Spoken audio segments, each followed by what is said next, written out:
Hey, I hope all is going well and you're having a beautiful, blessed day. Thank you so much for being here today. I am very, very excited to bring you the 500th episode of Encouragement Notes. So, I wanted to do my favorite thing for this episode, and one of my favorite things is Q&A sessions. So, I had my audience, you guys, send in their most burning questions, and I wrote them down, and we are going to go through them right now.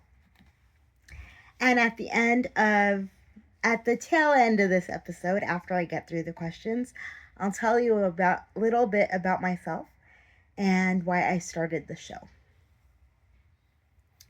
So, question number 1 is, what is your favorite podcast episode?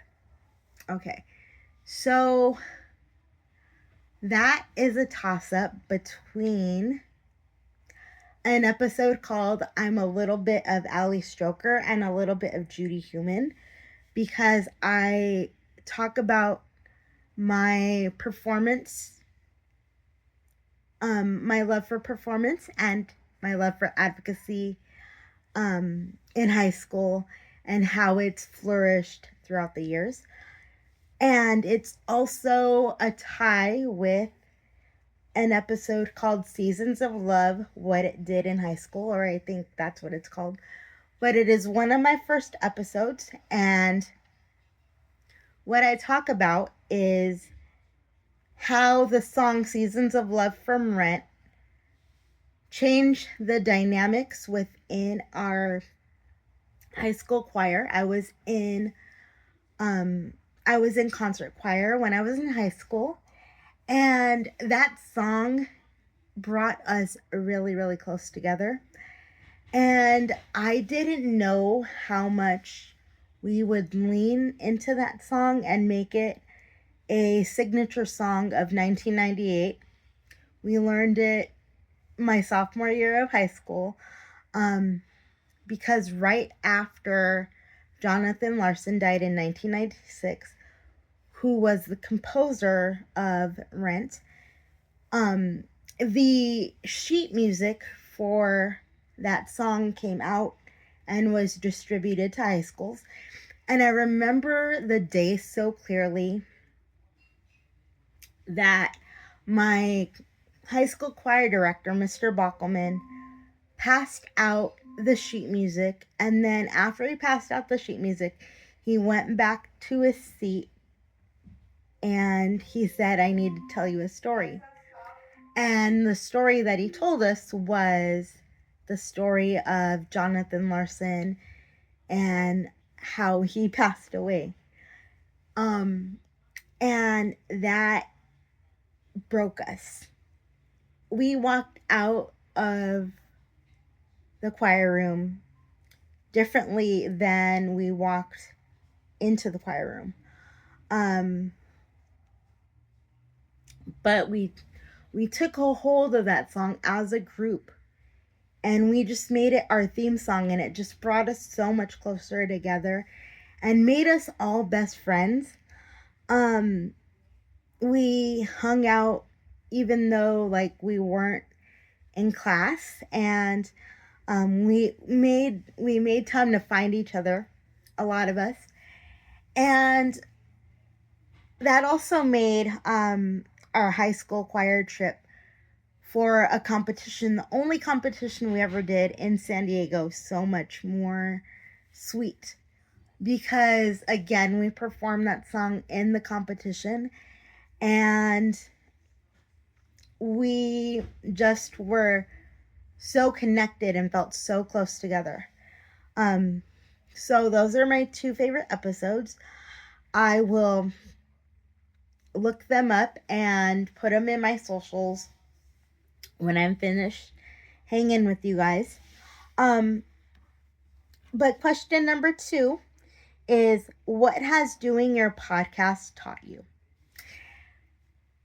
Doing my podcast has taught me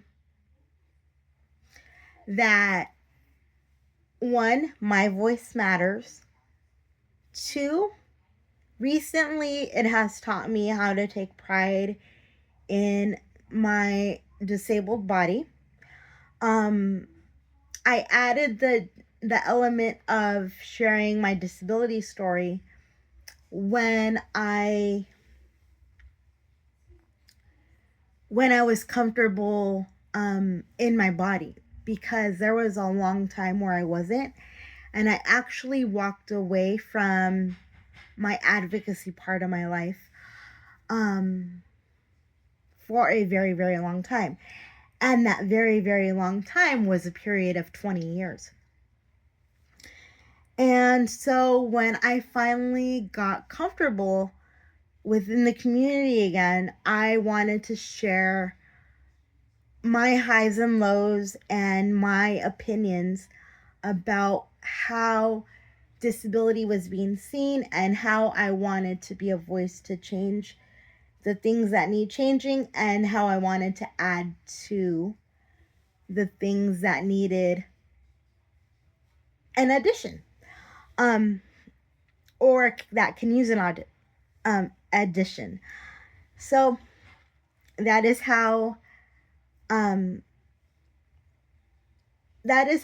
grown through my podcast. But if you've been around for a while, or if you are new here and you are going to backtrack after this episode, you will see that this show started purely as a sharing of what I learned in church and how that shaped me. It is still shaping me, but I haven't dove into my sermon notes in a while. So I will start doing that this summer again when we start our new sermon series called At the Movies, which is a summer sermon series that we do every single year. And then as well, I will keep it going after the summer when I feel like I'm able to pick the momentum back up.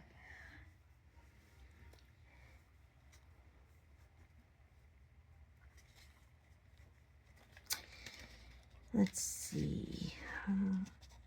My page is stuck.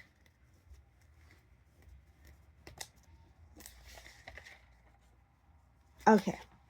So the next question that I got was, what motivates you to speak to and for our community? And our community is referring to the disabled community. Like I said, I started speaking about my disability experience back in 2021 when I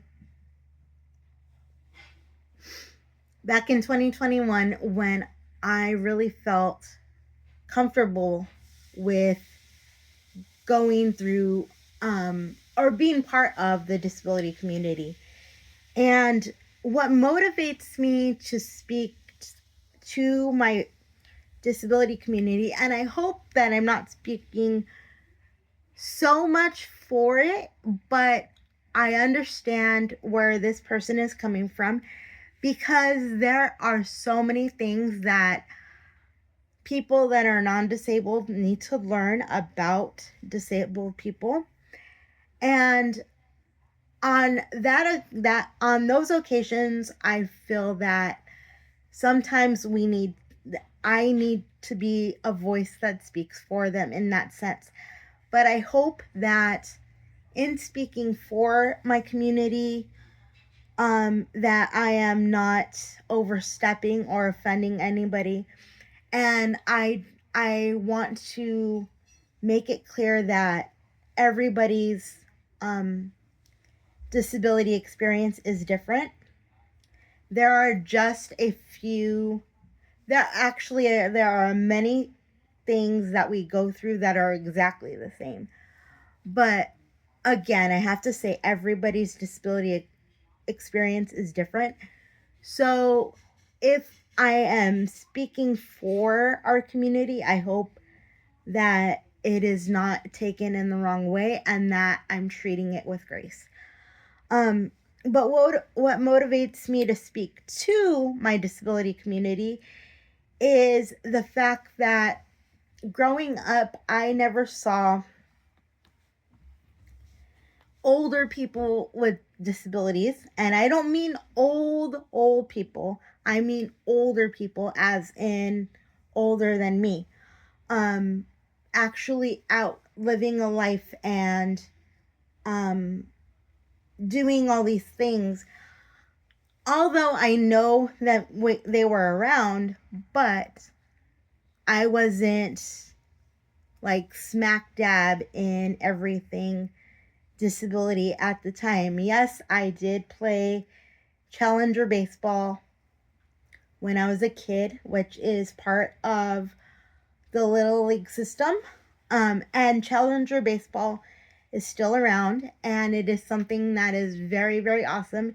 It works on a buddy system where you have a non-disabled buddy. It could be anybody of your choosing, helping you on the field and just making it easier and funner for you to get the most out of the game. And I also, in my elementary school years, did a competition-based thing called Exceptional Games. It was a track and field event day that was very much like the Special Olympics, but on a smaller city scale. Smaller city meaning like LA scale, not cities across the country. And I did that for a few years in elementary school, and that was some of the funnest times in my life, where kids from my class would get together on a Saturday and we would participate in these games against other schools. And we would also, I think our favorite thing collectively as a group of students was that we would have a banner contest where each year that we had these games, the games would have a theme, and each class would make a banner, or each school would make a banner, and at the end of the day they would have a banner contest, and the winning school got a ribbon or a trophy or something. I don't know what they got, or maybe they just got recognition. I really don't know. I actually kind of forgot, but that was one of the funnest events that we did within that program.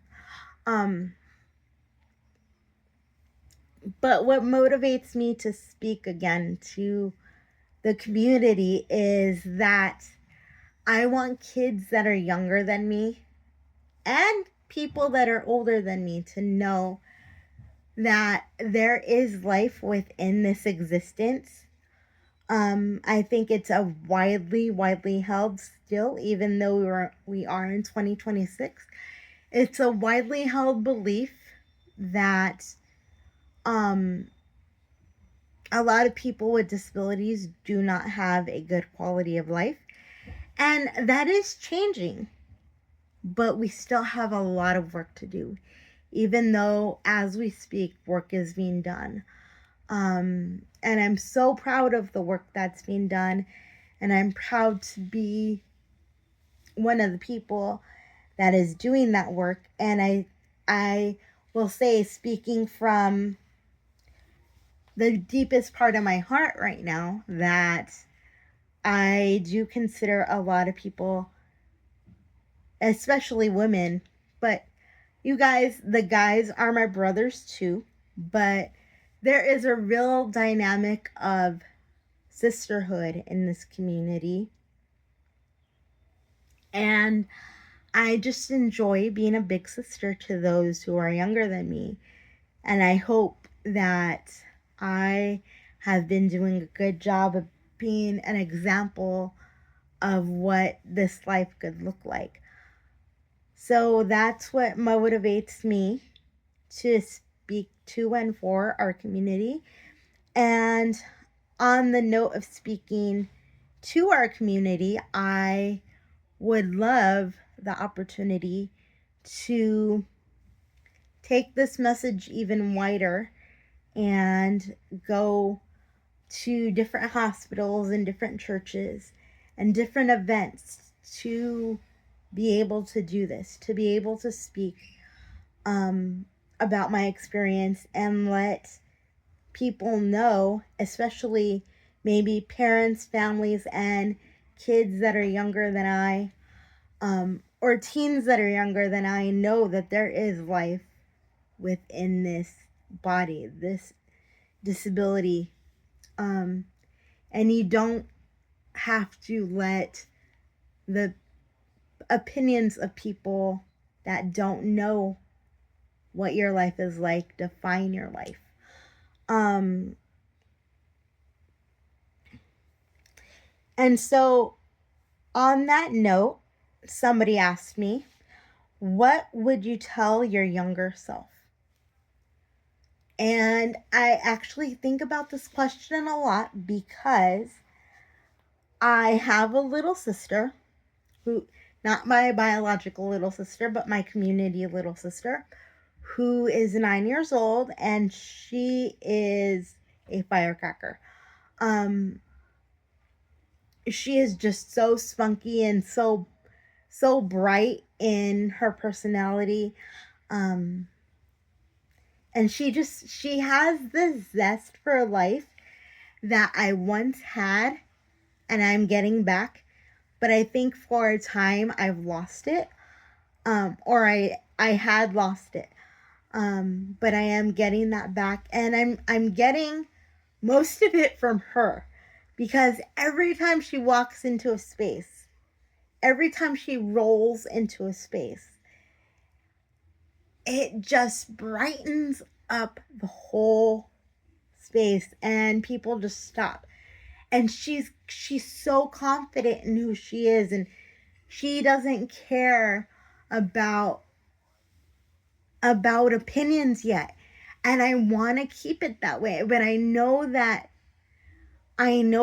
someday life is going to get to her in either little ways or big ways. So I want to be there to teach her that I've learned what's on the other side, and that she doesn't have to walk that road alone, and that she would always have people like me to lean on if and when she comes against the adversity of somebody saying something bad.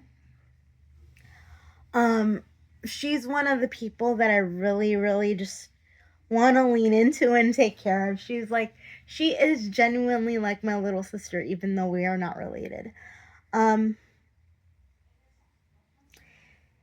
so that's what motivates me, is to tell people that are younger than me,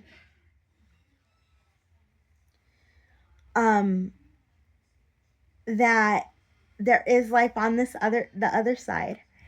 And going deeper within that question, what I would tell myself is that I don't have to be performative.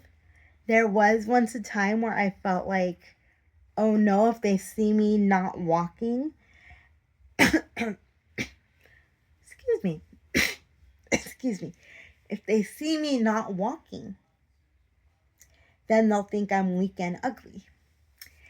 And that took me a while to get over, to work through and get over. But it was because of the help of the women of Boundless Babe Society that I met after my first Rolettes experience in 2021 that I was just able to be comfortable um, and really live a fun life. Um, it's kind of funny, and I mean this in both ways. Interesting funny and kind of haha funny, although less haha funny than interesting. Um, but I was very much living a full on old school Nessa Rose existence. And if you guys know Wicked, you know that the old school version of Nessa Rose on stage is somebody who desires to walk in order to be accepted, in order to be loved for who she thinks she needs to be. Um, and that is very, very much the perception of disabled people that society has built and that we need to help society break. Um, so um, I just hope that through my example, that people that are younger than me, or maybe people that are older than me that become disabled in later life, will come to realize that they don't need to be performative to be loved and accepted. If you are, in fact, a member of the disability community, just go find somebody within the disability community. You'll be loved and accepted from the word go. And again, that it took me a long time to realize that. But now that I have, it's just the most funnest existence in the world. Not to say that I wouldn't want certain things to happen. Like who wants to go through an operation? Nobody does. But as disabled kids, or maybe even some of us adults, we go through a lot of hospital stays and operations and doctor's appointments and all the rigmarole of therapy, and it just gets tiring. So I would say that's what I would tell my younger self. I would say to go find your community, number one. Number two, I would say you don't have to be performative to be loved and accepted. And number three, I would say, based on where I was in my non-acceptance back in 2014, wait till you see what your life is going to be like in 2021, because it is going to change, and you are going to meet a bunch of dynamic women who will be your little sisters and big sisters, and you're just going to love your life. And you're actually going to become a dancer at the age of 39. So that is what I would tell my younger self. And the last question that I got is, I will say that I won't give this person's name, but I will say it's a very special question, because given who it's from. So this person is somebody that I met at the stage door of a show. And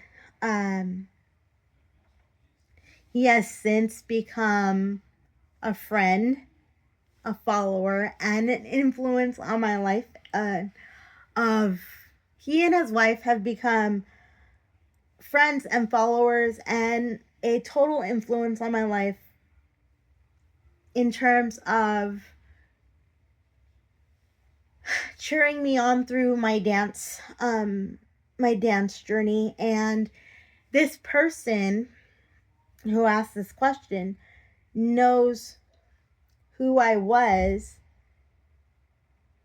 in my disability journey back in 2014 because he met me that year. And so even though it was 5 minutes, like it felt like 5 minutes, it was a very long 5 minutes that he knew that version of me. But I am honored to have him see me grow in um in the last 12 years. um so this person asked me a question, and I will say he played characters in both of my favorite musicals. He asked me, what is your favorite musical of all time? And I told him that is an unfair question because it's hard. Okay, but my favorite musical of all time is a tie between Wicked and Jersey Boys. Now, Wicked, you guys know the story of how I'm emotionally tied to that show because my cousin Veronica and I, we spent our 20s going to see Wicked. We saw Wicked 3 times together. I saw Wicked 5 times. I saw Wicked 3 times with Veronica. And going to see it with her was quite an adventure. Not only theatrically, sitting in the seats watching all the action that was on stage, but it was quite a physical adventure because she took it upon herself to take apart my chair. This is back when I was still using a chair, and I'm using a chair currently, but there was a period in my life where I said I didn't want to use a chair anymore. So this was my first go around of after or being in college as an older student and going to see the show on multiple occasions with her. She would take it upon herself to come pick me up, take apart my chair, put it in her trunk, and we would be off to the musical. And then she would get all of the pieces of my chair out of the trunk and put it back together. And so Wicked is special to me because of her, and it's hard. Honestly, I will say that it's hard for me to watch it, like watch the movie, because of our relationship and what it was and how it ebbed and flowed over the years. So I haven't watched Wicked in months, but I'm sure that when I do, I will cry my eyes out. At specific points, especially.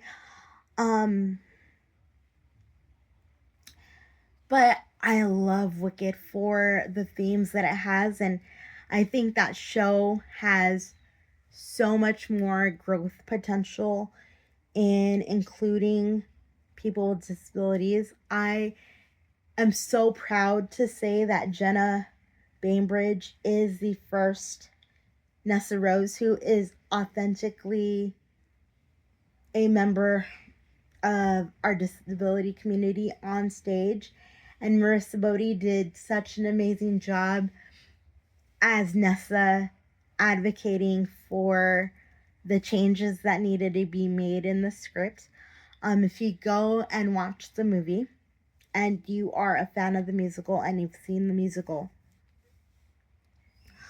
on stage, Nessa gives an all of my life speech that is both spoken and sung, and the speech is essentially fighting with Elphaba about how Elphaba never helped her with her magic, but she goes and helps the animals that she doesn't know.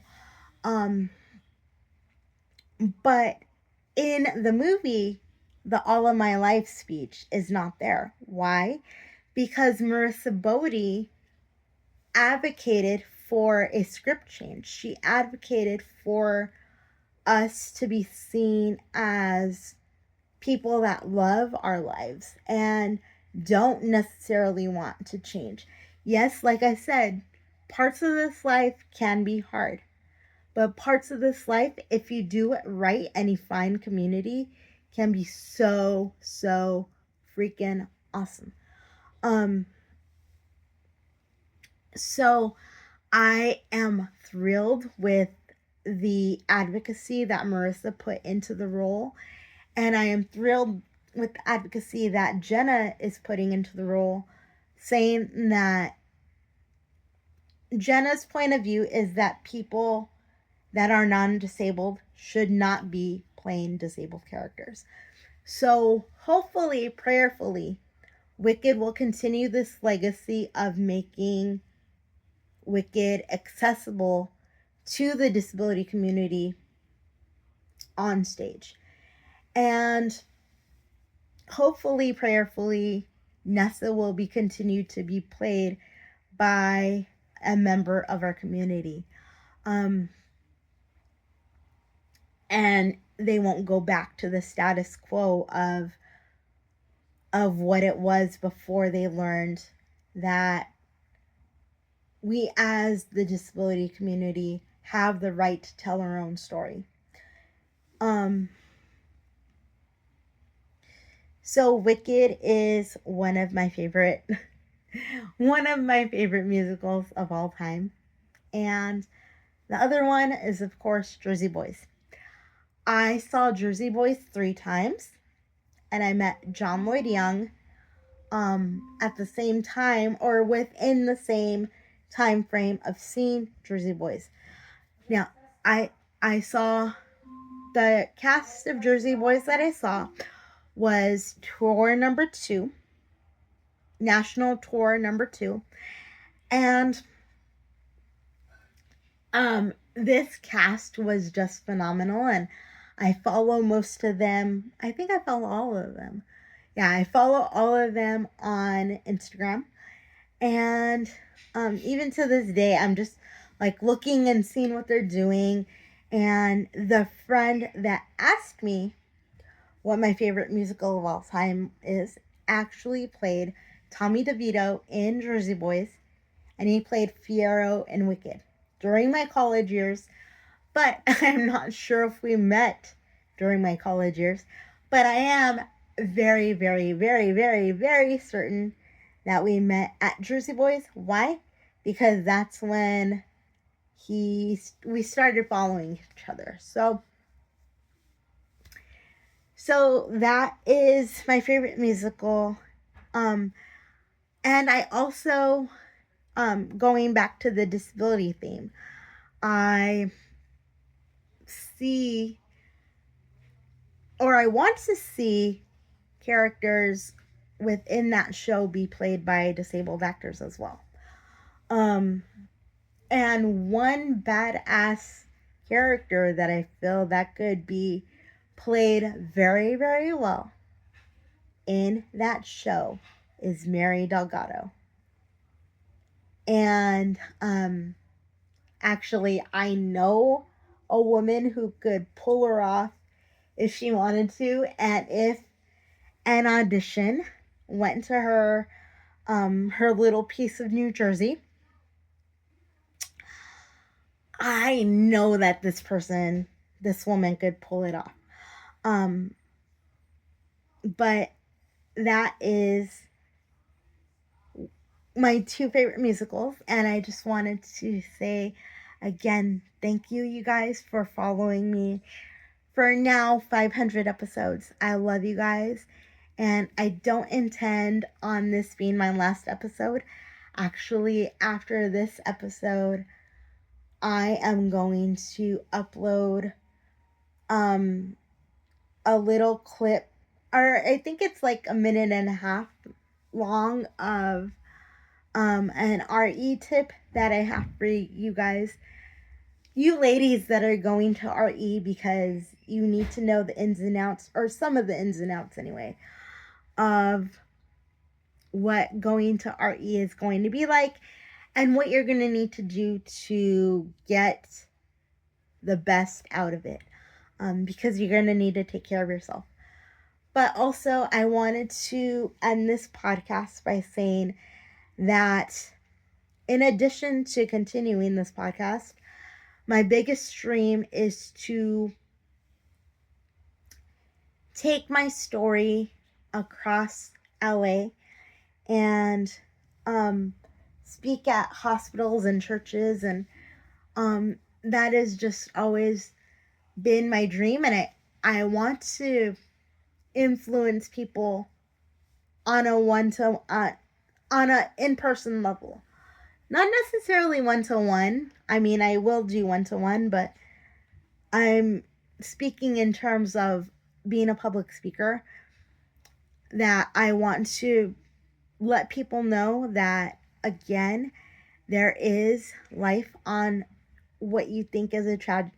There is life in the midst of what you think is a tragedy, or what society will call a tragedy. And just that if you find your people, that it could be fun. So I will talk to you guys later. I love you. Thank you so much for following Encouragement Notes. I'm Marie Nicole Zimmerly, if you guys didn't know that already. And I just hope that you would join me for the next episode and future episodes as well. I love you guys, and I will talk to you later. Bye.